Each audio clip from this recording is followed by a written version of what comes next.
ಒಂದು ಬಾಣಲೆಯಲ್ಲಿ 3 ಚಮಚ ಎಣ್ಣೆ ಹಾಕಿ, ಎಣ್ಣೆ ಕಾದ ನಂತರ ಬೆಳ್ಳುಳ್ಳಿ ಹಾಗೂ ಈರುಳ್ಳಿ ಮತ್ತು ಹಸಿಮೆಣಸಿನಕಾಯಿಯನ್ನು ಹಾಕಿ ಚೆನ್ನಾಗಿ ಫ್ರೈ ಮಾಡಿ ಟೊಮೆಟೊವನ್ನು ಸೇರಿಸಬೇಕು. ಟೊಮೆಟೊವನ್ನು ಎಣ್ಣೆಯಲ್ಲಿ ಚೆನ್ನಾಗಿ ಬೇಯಿಸಿಕೊಂಡು ಅದಕ್ಕೆ ಸ್ವಲ್ಪ ಅರಿಶಿನ ಪುಡಿಯನ್ನು ಸೇರಿಸ್ಕೊಳ್ಳಿ. ನಂತರ ಕತ್ತರಿಸಿಟ್ಟಂತಹ ಬೆಂಡೆಕಾಯಿಯನ್ನು ಸೇರಿಸಿ ಮಿಕ್ಸ್ ಮಾಡ್ಕೋಬೇಕು. ಒಂದು 2 ನಿಮಿಷ ಚೆನ್ನಾಗಿ ಮಿಕ್ಸ್ ಮಾಡ್ಕೊಳ್ಳಿ. ನಂತರ ರುಚಿಗೆ ತಕ್ಕಷ್ಟು ಉಪ್ಪನ್ನು ಸೇರಿಸಿ ಮತ್ತೆ ಚೆನ್ನಾಗಿ ಮಿಕ್ಸ್ ಮಾಡ್ಕೋಬೇಕು.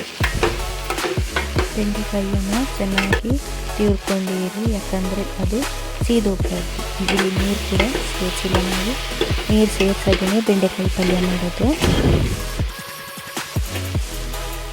ಗ್ಯಾಸನ್ನು ಲೋ ಫ್ಲೇಮಲ್ಲಿಟ್ಟು 5ರಿಂದ 10 ನಿಮಿಷ ಚೆನ್ನಾಗಿ ತೀರ್ಕೊಂಡು ಬೇಯಿಸಿ ನೋಡಿ. ಪಲ್ಯ ಇವಾಗ ಸ್ವಲ್ಪ ಬಂದಿದೆ. ಇದಕ್ಕೆ ಸ್ವಲ್ಪ ಹುಳಿಯನ್ನು ಸೇರಿಸ್ಕೊಂಡು ಚೆನ್ನಾಗಿ ಮಿಕ್ಸ್ ಮಾಡ್ಕೋಬೇಕು.